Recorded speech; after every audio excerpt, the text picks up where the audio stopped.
Hello guys, welcome to Top Anime Sensei. This video is the continuation video after Army of Tempest. So if you have not watched it, then please watch it. The link is in the description. So without any further delay, let's start. But before we start, please like, subscribe and press the bell icon for more updates. In total, there were around 52,000 men. This was the entire standing army of the Tempest Federation. And in my opinion, it was quite a scary number. Regardless, we still had plenty of room for more soldiers. The population of our nation had already surpassed 1 million, and had been increasing at breakneck speed.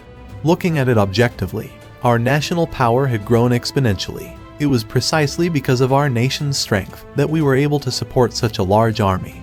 On top of that, because the Second Corps acted as military engineers, we were able to maintain this manpower. If all of them were unproductive, then we wouldn't have been able to get this far. I really needed to thank Geld and his team. Without him and his subordinates, the remaining number of soldiers would approximately be only 15,000. This was definitely not enough for a confrontation with the Eastern Empire. As a result, Benimaru and I had pondered the question of what actions we should take. Once war breaks out, I'll recall Geld and his men. This was the original plan. However, even that would not be enough. Although the Western nations appear to have their own armies, mobilizing them would be a massive undertaking, warned Benimaru. Indeed, we went through all that trouble to gain control of the Council's military authority, so it'd be remiss of me not to utilize it. With that being said, doing so may cause some major backlash, I replied. Moreover, if problems began to occur within the Western nations, they'd have nothing to stop it. If that happens, things may get tough later on.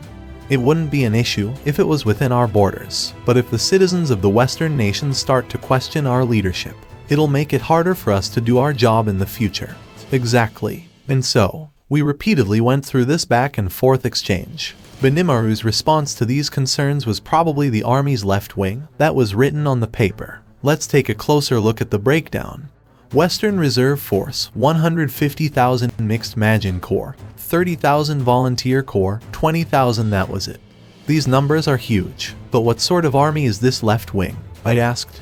Confused. For the time being, they're soldiers under our command. The aforementioned army that belongs to the Western States Council is the Western Reserve Force. Unlike the armies of each individual nation, this one is hired directly by the Council, or rather, largely hired through our funding. That was certainly the case since the Council granted us military authority, which bestowed our country the right to give orders to the Council's forces. I knew that. But why is the number so high then? The army that belonged to the Council existed for formality's sake. Moreover, it consisted mainly of knights and soldiers that were brought in from each of the Council member countries. There were only about 1,000 of them, and their duties were mainly to oversee the security of the Council venue in the capital of Ingratia.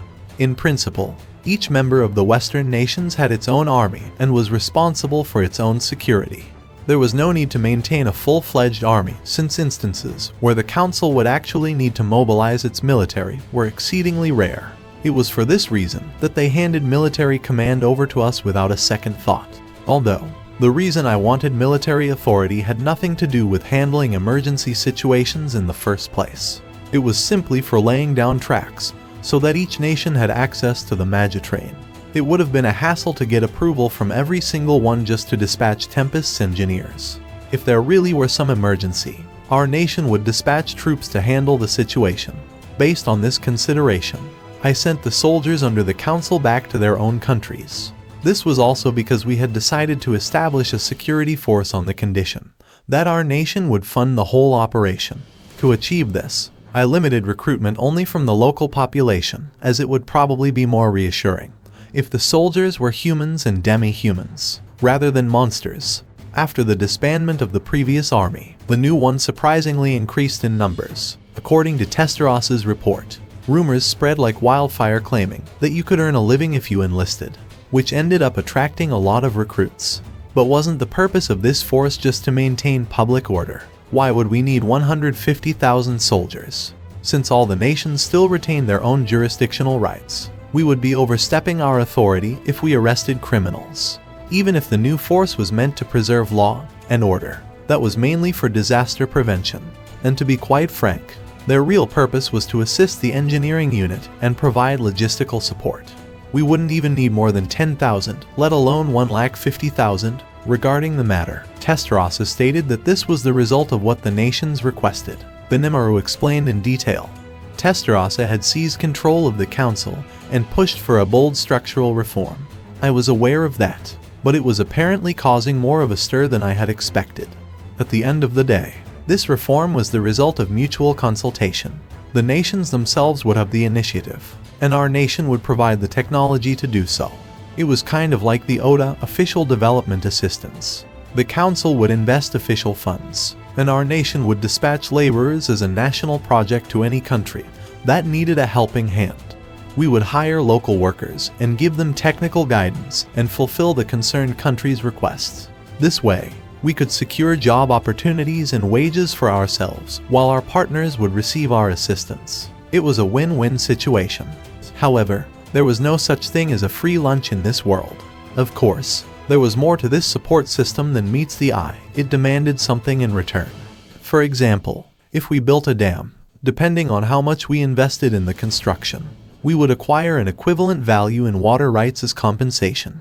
As for laying railroad tracks, we would charge a tax on the train fare and collect the profits in perpetuity.